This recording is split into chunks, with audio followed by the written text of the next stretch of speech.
Fox 5 Health News, a highly potent patch to treat pain has researchers concerned. A new study finds 50% of patients are not using it safely. Ooh, well, joining us now is Fox 5 medical contributor Dr. Devi Nampiaparampil. Good to see you today. Nice to see you too. All right, tell us about this fentanyl patch that we've all heard so much about. Sure, so I'm a pain management specialist, so I actually use this patch pretty often. Now, there's a lot of confusion, I think, because fentanyl comes in different forms. So it's a medication that's used for really severe pain.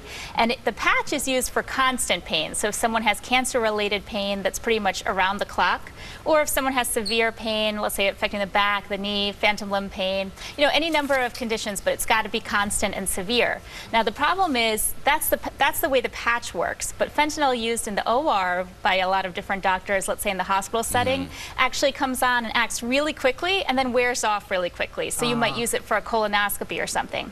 But the patch takes 12 hours to kick in and about 12 hours to wear off. So it's completely different timing, which means that the way you would use it is different, right? So I think what happens with a lot of doctors is that they prescribe the patch thinking that it's going to work right away. And meanwhile, the patient has no pain relief for 12 hours. Let's say if they accidentally get prescribed this. Yeah, so they say, give me more, give me more. Yeah, exactly. Right. So what happens is the doctor may go up on the dose of the patch and the patient still feels no effect. And then suddenly when it kicks in, it's way too much and they can have an accidental drug overdose. Fentanyl, you hear a lot about. I mean, this is what Philip Seymour Hoffman, they say he got fentanyl instead of heroin. It's been getting mixed in and sold as the same thing. But it's crazy when you see that there are these pain medications that are like 50, 100 times more powerful than, opium and Sure. Well, thing. It's in the same category. So heroin and fentanyl are actually in the same category because if you get it IV, it will kick in right away. But in the OR setting, or let's say if you're getting colonoscopy, you do want something to kick in right away. You don't want to be suffering for a long time,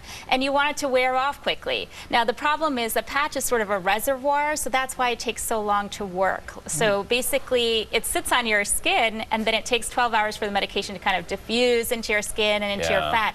And the same problem will happen if you take the patch off. You might think, oh, okay, that's it, it's done. But it actually takes 12 hours before the medication wears off. So it's really important. That can be very dangerous. Yeah, it's very important for both patients and doctors to understand you don't want to use this for something that's not constant and that's not severe. It's really only for those cases. You got to use the stuff the way it's meant to be, for sure. All right, this is very interesting when I read about this morning. There is some revolutionary artificial skin that has been created in a lab, and it's producing sweat and growing hair. And the thing that could be very promising about it is could be used for burn patients and also somebody with a serious skin disease. Exactly. I mean, so this is really, it's very promising because these scientists basically took a bunch of different skin cells, artificial sort of skin cells, and developed all the different layers of skin. Then they moved this artificial skin to mice and basically grew it in those mice and then moved it to other mice. So basically did a transplant, and it still continued to work and grow the hair and the sweat. Now, the reason this is so surprising is because the transplants that we have now for skin, we actually do them from one person to another person, or from a person, one part of their body to another. We can't actually get all those layers of skin to work the same way. So they don't sweat, they don't grow hair. So a lot of these things will be problems for burn patients, right? If you're not able to sweat, you can't control your temperature. If you don't have all the layers of the skin, it might not be able to protect you as much from infection. Because think about all the bacteria and everything else that sit on your skin. The skin is a barrier that's protecting you. So in this case, with this artificial skin, you may actually get all of those functions, and not only for patients with burns, but even for other things like baldness, for example. If you can grow hair, I mean, that's another option for people who are suffering from those problems. And on that note, fascinating, what comes next from there, Dari? Oh no! Did you say grow hair? That was fighting words. I missed you.